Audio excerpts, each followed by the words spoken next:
Magandang umaga sa Islang Pangarap, ang munting bayan sa tabing dagat. Maaliwalas ang langit, malamig ang hangin, sagana ang isda.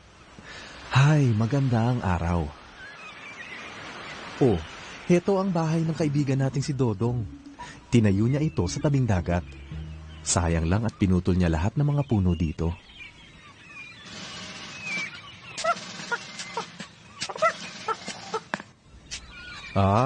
Pinutol niya ang puno mo, no? Tama, hindi magandang pumutol ng mga puno malapit sa dagat dahil ito ang nagpoprotekta sa atin kapag nagngalit ang kalikasan. Fish for sale, ha? Wala namang masyadong pangingisda dito, ha? Tay, muna ako Oh, anak, baka madapa ka.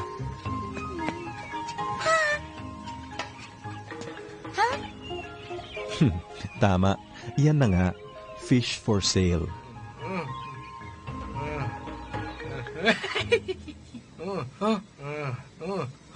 Ano? Wala, umuwi ka na. Walang isda ngayon. Lindol!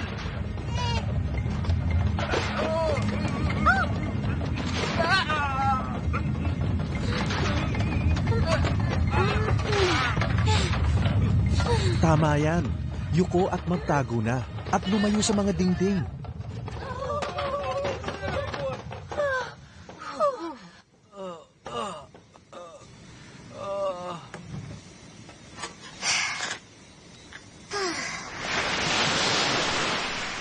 Oh, ano to?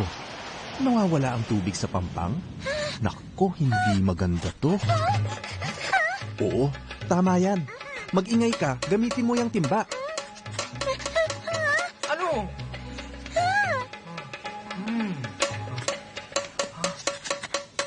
Ano to? Saan napunta yung tubig? Wow! Tingnan niyo yung mga isda! Ano kaya yun? Woohoo! Daming huli!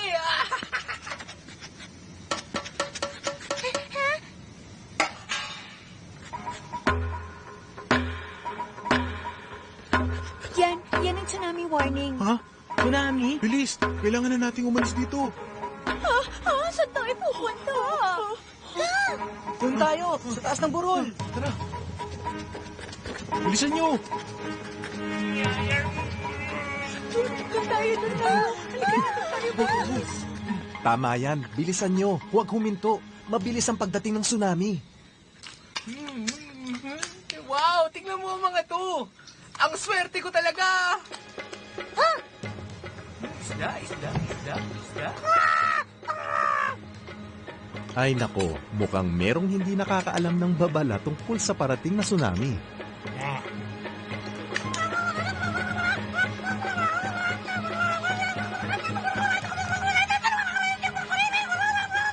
Nababaliw na ba talaga lahat ng hayop dito? Ano na naman kaya ang problema niya? Ano yan? Alon! Malaking alon! Malaking alon!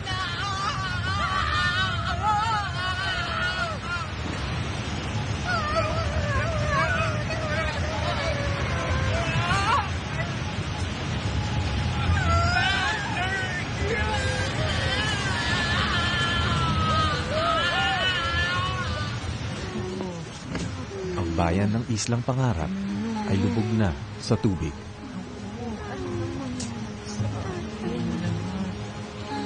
Kawawang Islang Pangarap. Sana nakalikas na ang lahat. Tingnan nyo, pawala ng tubig. Kailangan natin bumalik. Baka may nangangailangan ng tulong natin. Oo nga, kasama. Kumuha na tayo ng pagkain at mga damit.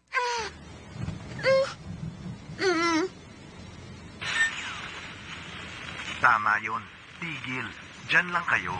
Hindi lang isang alon ng tsunami. May mga kasunod pa to at maaaring mas malakas pa kaysa sa una. Diyan lang kayo at makinig sa stasyong ito para sa anumang mga balita.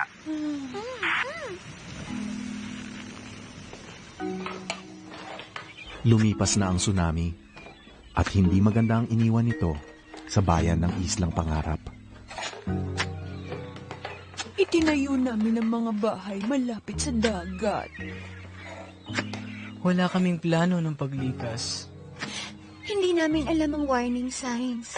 Gaya ng paglindol ng lupa. O pag nawala ang tubig sa pampang. At wala kaming handang emergency bags. Tama, huwag magtatayo ng bahay malapit sa dagat. Alamin ang mga babala. Magplano para sa ganitong sakuna. Maghanda ng emergency bags. Dahil kahit bihirang mangyari ang tsunami, malaking pinsala to kapag nangyari. Wow, buti na lang at nakakapit ka sa punong yan. Sa tingin ko, nailigtas mo ang buhay ni Dodong. Meron ba kayong malinis na inumin dyan? Kailangan ng anak ko eh. Sino yung batang yun?